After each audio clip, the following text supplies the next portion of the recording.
Hello po, magandang tanghali sa ating lahat. Salamat sa Diyos, umaraw na. So ito ngayon, itong SRINE Solar Charge Controller ko. Ito kasi walang built-in na pan yung SRINE at kilalang napakainit na klase ng solar charge controller. Sa side na ito, napansin ko, masyado siyang mainit. Dito sa side na man na ito, hindi masyado. So naglagay ako ng outer pan, pero bago yan, kaya tinawag ko na outer pan. May nilagay akong processor pan ng computer, dalawa doon sa loob. Inner pa naman yon. Ngayon, medyo parang nakukulangan pa ako. Nararamdaman ko yung hangin dito eh. Tumatagos na rito. Ayan o.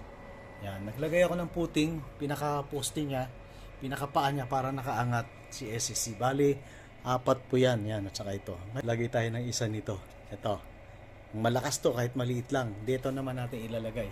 Sa side na yan. Kasi itong side na ito ay mainit, na pansin ko. So yung dalawang inner pan doon sa loob, sasalubong sila sa gitna, tapos ang out niyan dito na sa side. Yan. Something SSC. Yan. Hey, maliit lang yan pero ang lakas niyan. O yan pakita ko tumitindi na yung sikat ng araw. Siyempre tataas ang current niyan, tataas ang temperature, tataas ang watts. O yun na tumataas na. Tingnan natin temperature Tingnan natin temperature. 39. 40 yan kanina. Di ba? Kayang-kaya ng pan na to, yung maliit na to, kahit maliit lang yan. Last processor pan na ganito diyan sa loob niyan.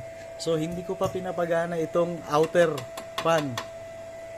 Kahit tumaas ang current niya ng ganyan katindi, ay lumalaban talaga yung pan na maliliit na nilagay ko. So napakaganda nung dati kang computer tech, marami kang naipon na ganito. Yun lang ang solusyon ko dito kay SRNE. Walang built-in pan, mainitin. Sa side na to mainit, nilagyan ko rito. Last dalawa doon, inner. Hindi ko na pinagana tong outer pan. Galing. Yun lang pala ang katapat mo Ayan na taas ng current yan. Tama yan. Ang temperature, game. 39. 40 yan kanina. Okay, continue tayo. Tingnan nyo, mababa ang harvest. Siyempre, mababa rin ang temperature niyan. 35, di ba? Pero, ano po yung temperature nito nung time na hindi pa ako gumamit ng pan na yan? Wala yung pan na ito, wala yung sinasabi kong processor pan, na inner pan na 2 piraso sa loob. Ano yung temperature nito dati? Pagka nag-harvest siya ng 55, 40, 48, ganon, ano yung temperature niya? Papakita ko sa inyo, panoorin ito. Grabing init. Grabe, palo-palo. Hindi na ito.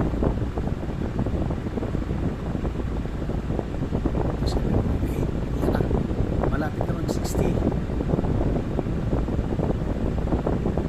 Malapit. Alas 12. 49. 49.